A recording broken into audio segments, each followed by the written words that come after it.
Election commission of Pakistan کے مخصوص نشستوں کی تقسیم کے بارے میں فیصلے کے خلاف سپریم کورٹ کے فیصلے پر حتمی رائے آئینی اور قانونی ماہرین ہی دے سکتے ہیں۔ تاہم جمعیت علماء اسلام سپریم کورٹ کے فیصلے کو جزوی طور پر تسلیم کرتی ہے اور اس فیصلے کے نتیجے میں پی ٹی آئی کے ساتھ خیرسگالی کا اظہار کرتی ہے۔ ہم امید کرتے ہیں کہ دونوں جماعتوں کے باہمی تعلقات میں بہتری کے لیے پیش رفت کی طرف مفید ثابت ہوگا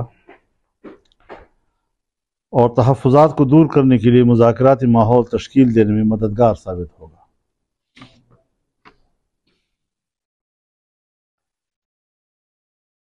جہاں تک نظر ثانی اپیل کا تعلق ہے، جمعیت علماء اسلام بطور جماعت اپیل داخل نہیں کرے گی۔ تاہم جمعیت علماء اسلام کے وہ بعض افراد جو اس فیصلے سے براہ راست متاثر ہوئے ہیں، وہ انفرادی طور پر ہم ان کو اپیل کے حق کے استعمال سے نہیں روک سکیں گے۔ یہ ان کا حق ہوگا، لیکن بطور جماعت ہم اپیل نہیں کریں گے۔ تو یہ آج کا میں نے مختصر بیان دیا ہے۔ تو مولانا صاحب، اس ساری صورتحال میں آپ جو سیاسی نظام ہے وہ عدم استحکام کی طرف جائے گا اس فیصلے سے، یا اس سے استحکام؟ میں تو حضرت آپ کے سوال سے ذرا آگے بڑھ کے جاؤں گا۔ ہمارا جو سب سے بنیادی سٹانس ہے وہ یہ ہے کہ یہ انتخابات پورے ملک پہ مجموعی طور پر دھاندلی زدہ ہیں، بشمول خیبر پختونخوا کے، اور اسی لیے ہم آج ایک بار پھر اس مطالبے کو اٹھانا چاہتے ہیں کہ السرنو عام انتخابات کرائے جائیں۔ یہ نظام نہیں چل سکا، یہ ملک کی بہتری کو آگے نہیں لے جا سکتا۔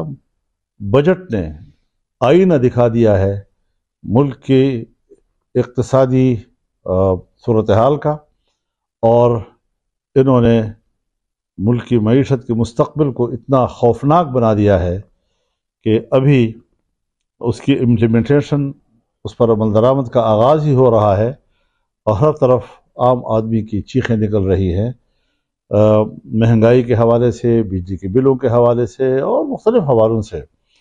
اور پھر مختلف محکموں کو جس طرح وہ تحلیل کر رہے ہیں بغیر پارلیمنٹ کو اعتماد میں لیے ہوئے، بغیر کوئی ڈیبیٹ کیے، اس سے جو سرکاری ملازمین متاثر ہو رہے ہیں براہ راست، تو ان کے خاندانوں کا روزگار، ان کا مستقبل، اس کا کیا بنے گا، یہ ایک مستقل مسئلہ ہے۔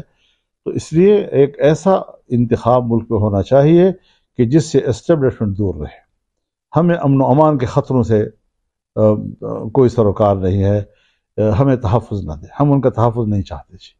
ہم چاہتے ہیں کہ انتخابات ہوں، عام انتخابات ہوں، اسٹیبلشمنٹ بالکل لا تعلق رہے، لوگ خود ہی اور سیاسی پارٹیاں ان کے ایجنٹ وہ اپنے ووٹ کا تحفظ کرتی ہیں، وہ اپنے بکسوں کا تحفظ کرتی ہے، اور جب ان کے بس سے باہر نکل جاتی ہیں اور طاقتور قدرتیں انہیں اپنے قبضے میں لیتی ہیں، تو بھی یہی نتیجے نکلتے ہیں جو آج ہمارے سامنے ہے۔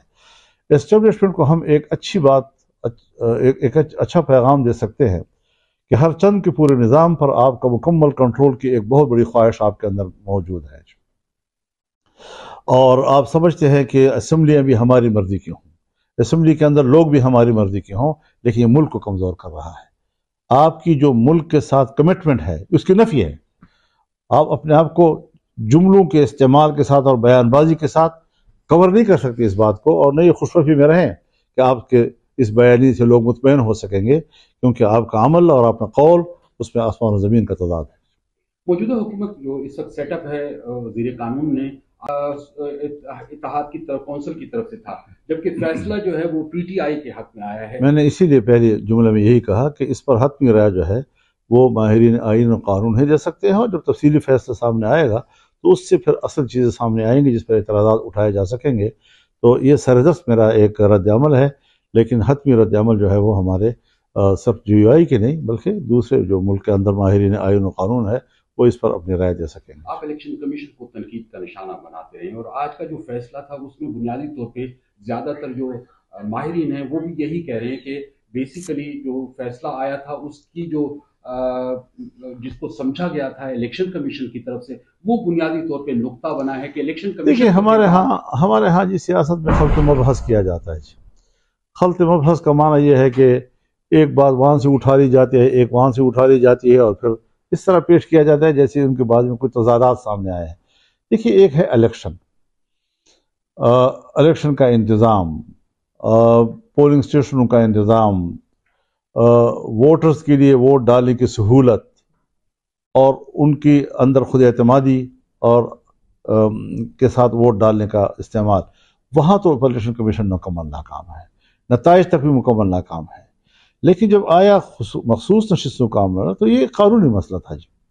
اس مسئلے پر امپلیمنٹیشن ہو گئی جی، اور لوگوں نے حلف اٹھا لیے، انہوں نے روزمرہ کے الاؤنسز لے لیے، انہوں نے تقریریں کی، کارروائیوں میں حصہ لیا.